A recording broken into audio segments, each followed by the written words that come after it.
రాబోయే వారం రోజుల పాటు తెలుగు రాష్ట్రాలకు భారీ వర్షాలు ముంచెత్తనున్నాయి. నైరుతి రుతుపవనాలు తెలుగు రాష్ట్రాల్లోకి ఇప్పటికే ప్రవేశించగా మరోవైపు రేపటిలోగా బంగాళాఖాతంలో అల్పపీడనం ఏర్పడనుంది. అల్పపీడన ప్రభావంపై విశాఖ వాతావరణ అధికారి జగన్నాథ్ కుమార్తో మా ప్రతినిధి విక్రమ్ ఫేస్ టు ఫేస్.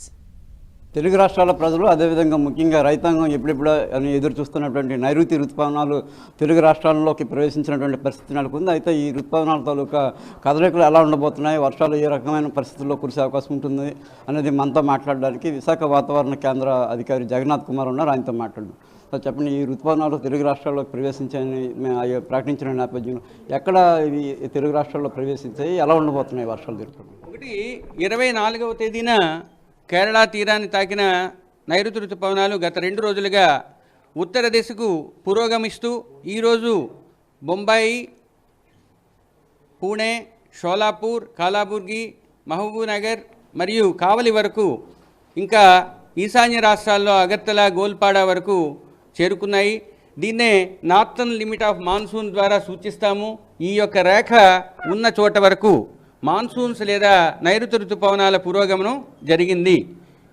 దీంతో పాటు రాష్ట్రం చుట్టుప్రక్కల మరఠ్వాడాలో ఒక అల్పపీడనం ఉంది.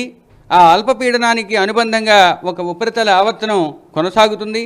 ఆ ఉపరితల ఆవర్తనం నుంచి ఒక ఉపరితల ద్రోణి మరఠ్వాడా నుంచి ఉత్తర కోస్తా ఆంధ్రప్రదేశ్ మీదుగా north Telangana, south Chhattisgarh, south Odisha మీదుగా 3.1 కిలోమీటర్ నుంచి 5.8 కిలోమీటర్ల ఎత్తు వరకు ఆవరించి ఉంది. ఇది దక్షిణ దిశకు వాలి ఉన్నది. ఈ ప్రభావం వల్ల రాష్ట్రంలో రాబోయే వారం రోజులు కూడా చెదురుముదురుగా తేలికపాటి నుంచి మోస్తరు వర్షపాతం నమోదయ్యే అవకాశం ఉంది. ఇంకా నిశ్చితంగా చెప్పాలి అంటే ఉత్తర దక్షిణ కోస్తా జిల్లాల్లో రాబోయే 6 రోజులు కూడా తేలికపాటి నుంచి మోస్తరు వర్షపాతం కొన్ని ప్రాంతాల్లో ఉండే అవకాశం ఉంది. 7వ రోజు 1-2 ప్రాంతాలకు పరిమితమై ఉన్నది. మరి ఈ రుతుపవనాలు రాష్ట్రంలో మిగిలిన ప్రాంతాల్లోకి ప్రవేశించడానికి ఎంతకాలం పడుతుంది? ఈ రుతుపవనాల ప్రభావంతో వర్షాలు ఏ ప్రాంతాల్లో ఎలా కురిసే అవకాశం? ఇప్పుడున్న పరిస్థితి ప్రకారం రాష్ట్రంలో మిగతా ప్రాంతాలకు రాబోయే 3 రోజుల్లో విస్తరించే అవకాశం కనిపిస్తుంది. కాబట్టి 3 రోజుల తర్వాత రాష్ట్రం మొత్తాన్ని వ్యాపించే అవకాశాలు ఉన్నాయి. ఇంకా మీకు ఫోర్కాస్టింగ్లో చెప్పాలి అంటే వార్నింగ్స్లో రాబోయే 5 రోజులు కూడా ఉత్తర దక్షిణ కోస్తా జిల్లాల్లో ఉరుములు మెరుపులతో కూడిన వర్షపాతం నమోదయ్యే అవకాశం ఉంది. స్పష్టమైన బలమైన గాలులు 40 నుంచి 50 కిలోమీటర్ల వేగంతో ఉత్తర కోస్తా జిల్లాల్లో 5 రోజులు ఉంటాయి. దక్షిణ కోస్తా జిల్లాల్లో ఈరోజు 40 నుంచి 50 కిలోమీటర్లు, 2, 3, 4 రోజుల్లో అది 50 నుంచి 60 కిలోమీటర్ల వేగంతో వీచే అవకాశం ఉంది.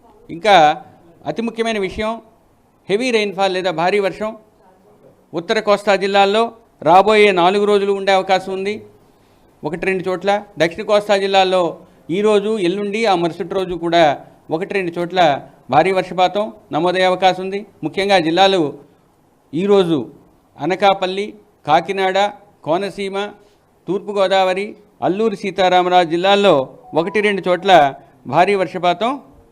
అల్లూరి సీతారామరాజు ఇప్పుడు ఈ రుతుపవనాలు అనేవి గతంలో ఏ డేట్స్లో ప్రవేశించేవి తెలుగు రాష్ట్రాల్లోకి, ఈసారి ఎర్లీగా బాగా రావడానికి కారణాలు? Long period average date 5th June అండి. ఇదిగోండి చూడండి, 5th జూన్. ఈ 5th జూన్ అంటే ఈ రోజుకి 9 నుంచి 10 రోజుల ముందు రాష్ట్రంలోకి ప్రవేశించాయి. కొన్ని ప్రాంతాల్లో ఓ మోస్తరు వర్షాలు కురుస్తాయి. ఇదే సమయంలో ఈదురుగాలులతో పాటు ఎక్కువగా పిడుగులు పడే అవకాశం కూడా ఉంటుందని విశాఖ వాతావరణ కేంద్ర అధికారి చెప్తున్నారు. కెమెరామెన్ సత్యతో విక్రమ్, 10 టీవీ, వైజాగ్.